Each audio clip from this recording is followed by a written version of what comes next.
mondiale de la biodiversité. C'est une journée qui a été prise pour que nous célébrons ce que Dieu nous a donné.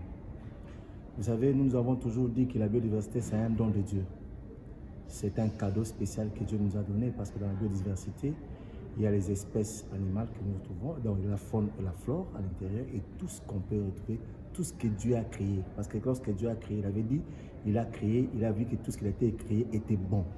Donc ça veut dire que tout ce que nous avons et qui nous donne cette beauté-là fait partie de la biodiversité.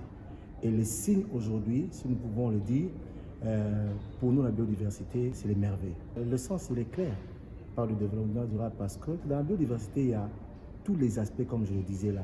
Il y a la faune, il y a la flore. Mais lorsque nous la gérons bien, elle est source en même temps, sur le plan économique, de beaucoup de production. Parce qu'aujourd'hui, l'eau fait partie de la biodiversité. Mais il y a des pays qui sont développés seulement à cause de l'eau. Il y a des pays aujourd'hui qui ont, vous pouvez prendre le deuxième élément, les forêts, avec tout ce qu'il y a comme espèces animales. Mais aujourd'hui, il y a des pays qui sont développés à cause du tourisme qui le font dans les espaces comme les forêts, dans les savanes. Aujourd'hui, quand vous prenez le Kenya, il y a des gens qui y vont pour faire le tourisme. Et le Kenya fait entrer beaucoup d'argent sur le plan économique. Et ça permet à ce qu'il y ait un développement durable. Et lorsque il y a beaucoup de gens qui s'y rendent, il y a des hôtels qui ont de l'argent, il y a des transports qui prennent de l'argent, il y a les jeunes qui sont utilisés dans la main-d'œuvre, automatiquement, ça permet à ce qu'il y ait un développement et un développement de manière globale. Et c'est ce développement durable que nous voulons. Et la RDC a cette capacité-là. Parce que la RDC elle-même, c'est un pays de la biodiversité. La RDC a ses ressources sur le plan faunique et sur le plan floristique.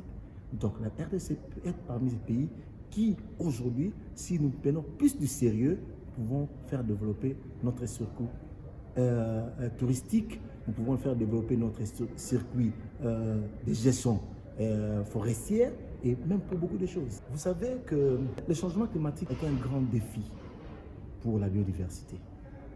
Et je crois que si nous nous mettons à travailler durement par rapport à ce changement climatique, avec les mesures d'adaptation et les mesures d'atténuation, nous pouvons arriver à s'y prendre par rapport à la biodiversité.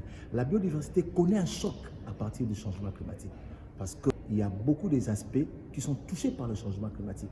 Aujourd'hui, vous allez connaître, on nous parle de la perte même en termes de débit d'eau à cause du changement climatique. Il y a le sèchement à cause du changement climatique. Il y a le perturbation des saisons à cause du changement climatique. Toutes ces choses-là, le changement climatique a de l'influence sur la biodiversité. Et je crois qu'il faut une adaptation par rapport à nos populations, des communautés locales ainsi que des peuples autochtones.